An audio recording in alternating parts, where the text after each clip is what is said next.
ദിവ്യാത്മാക്കൾക്കെല്ലാം വിനീതമായ നമസ്കാരം.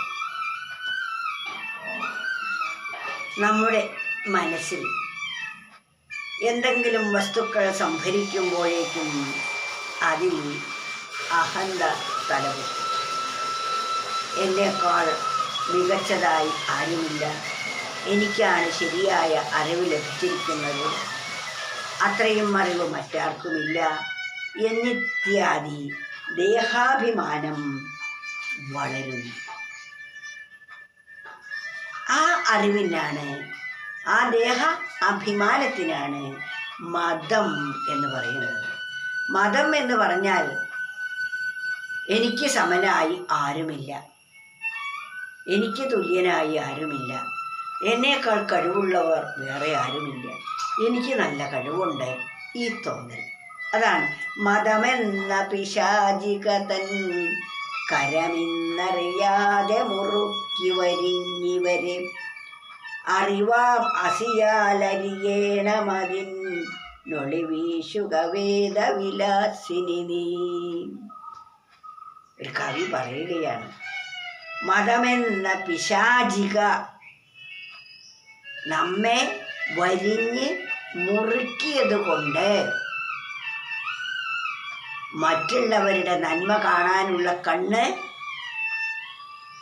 അന്ധമായിരിക്കുന്നു, മറ്റുള്ളവരെ വിലയിരുത്തുക എന്ന കഴിവും നഷ്ടമാകുന്നു.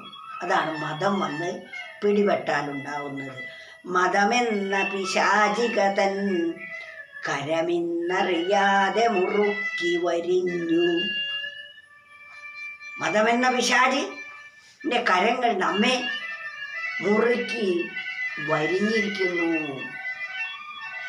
മതത്തിൻ്റെ ആ തെറ്റിദ്ധാരണ ഇല്ലാതെയാകണമെങ്കിൽ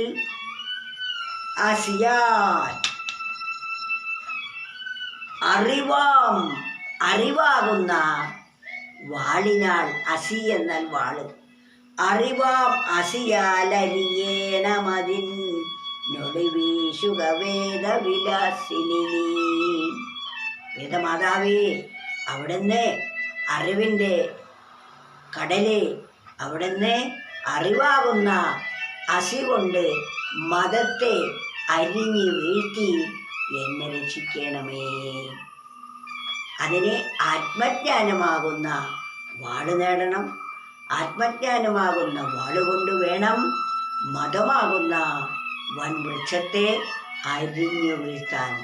അത് നമ്മെ പിടിച്ച് ആ കരാളഹസ്തത്തിൽ കുടുങ്ങിക്കിടക്കുന്നത് കൊണ്ട് ആരുടെയും നന്മ കാണാൻ കഴിയാതെ പോകുന്നു. ഈ അവസ്ഥയിൽ നിന്നും നമുക്ക് രക്ഷപ്പെടണമെങ്കിൽ അറിവ് നേടുക തന്നെ വേണം. ആത്മജ്ഞാനമാകുന്ന വാളുകൊണ്ട് വേണം ഇതിനെ വെട്ടിമുറിക്കാൻ. ഏതാണ്? മതമെന്ന വൻ വൃക്ഷത്തെ. അതത്ര ദുർബലമല്ല, മഹാശക്തിയാണ്. എന്നാൽ ആത്മജ്ഞാനത്തിൻ്റെ മുമ്പിൽ ഈ മതം ദുർബലമാണ്, ഏറ്റവും നിസാരമാണ്. അത് വെട്ടിമാറ്റാൻ ഒരു വിഷമവുമില്ല. ആ വേദ അറിവാകുന്ന ആ ദേവി വന്ന് വരുന്നതോടുകൂടി മതമാകുന്ന വൻ വൃക്ഷം കടപുഴങ്ങി വീഴുക തന്നെ ചെയ്യും. അതിനാൽ നാം നേടേണ്ടത് ജ്ഞാനമാണ്, ആത്മാവിനെ സംബന്ധിച്ച അറിവാണ്. ആ അറിവ് കൊണ്ട് മാത്രമേ മതത്തെ ഇല്ലാതെയാക്കാൻ സാധിക്കുകയുള്ളൂ.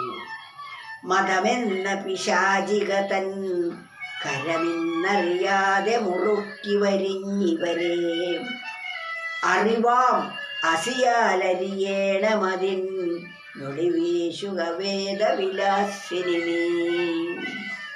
ഹരേ കൃഷ്ണ, ഹരേ കൃഷ്ണ, ഹരേ കൃഷ്ണ.